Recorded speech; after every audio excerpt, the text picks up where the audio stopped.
In 1851, Chief Seattle of the Squamish and other Indian tribes around Washington's Puget Sound were offered $150,000 for the sale of 2 million acres of land. The threats and prejudice those Indians faced then were identical to those confronting Brazilian and other South American Indians today, as well as millions of other Aboriginal peoples around the world.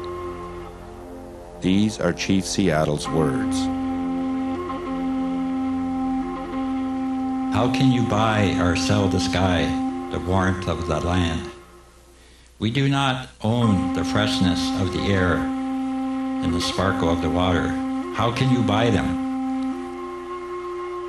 This earth is sacred to my people. It is holy in the memory of my people.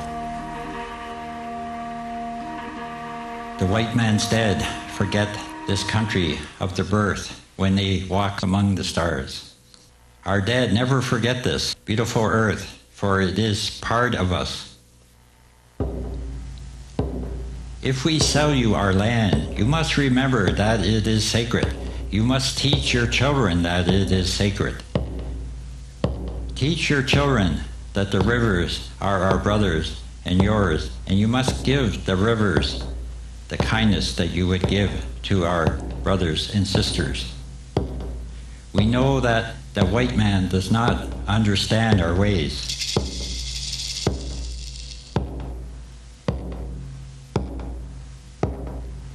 There is no quiet place in the white man's cities. There is no place to hear the unfurling of the leaves in the spring or the rustle of the insect's wings.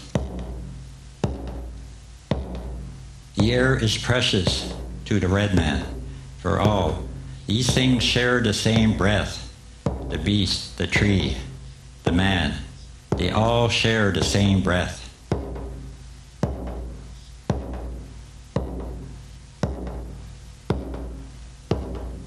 The white man does not seem to notice the air that he breathes.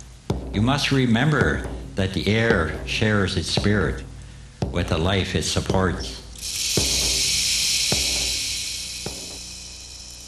Teach your children, as we have taught our children, that the earth is our mother.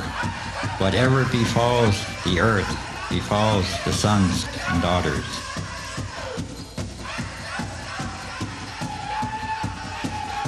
If man spits upon the ground, they spit upon themselves. This we know, this earth does not belong to man. Man belongs to earth and all the things that are connected. We may be brothers after all. We shall see. One thing we know, which the white man may one day discover. Our God is the same God. You may think now that you own him, as you wish to own our land, but you cannot. The earth is precious to the Great Spirit, and to harm the earth is to heap contempt upon its Creator. The whites too shall pass, perhaps sooner than all other tribes. Contaminate your bed, and you will one night suffocate in your own waste.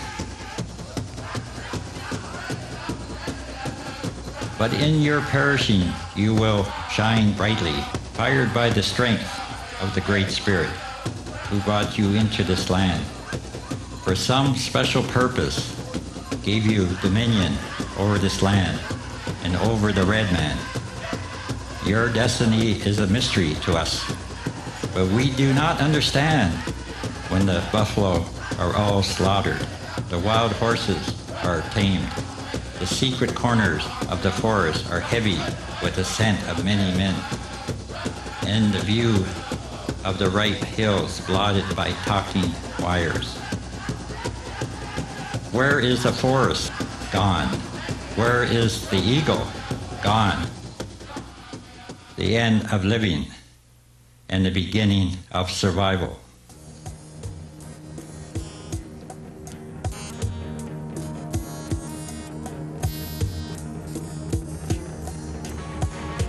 Over 500 years ago, when the whites came to this land, the red man had a culture rich in diversity, spirituality, and a respect for Mother Earth.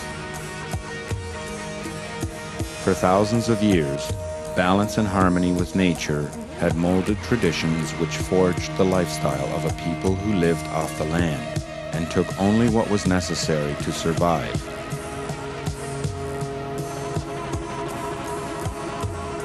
Along came white governments and churches and tried to conquer and destroy what they did not understand.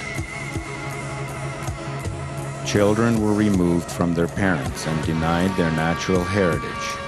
Families were torn apart. Human rights and sacred lands were manipulated and stolen.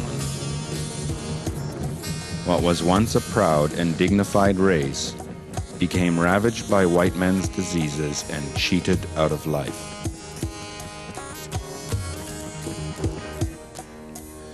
In South America and other parts of the globe, mass genocide is still taking place.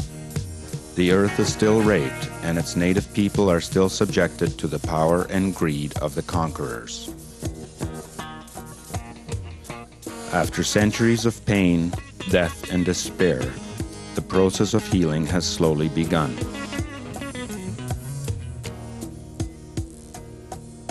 Now, as a global community, we are all beginning to realize the crimes that have been perpetuated against our fellow human beings. There is hope. With growing public awareness and a willingness to make amends, we are working together to heal the deep scars of the past. Perhaps we have finally discovered that Chief Seattle was right. The earth does not belong to man. Man belongs to the earth. All things are connected. We are sisters and brothers, after all.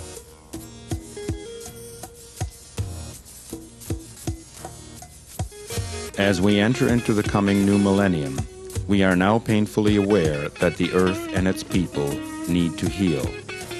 We all need to learn the meaning of love, the meaning of forgiveness, and of mutual respect. We all need to relearn the way of peace, for the future of the planet hangs in the balance of our choice. We can live together in harmony, or we can continue to ignore the painful lessons of history.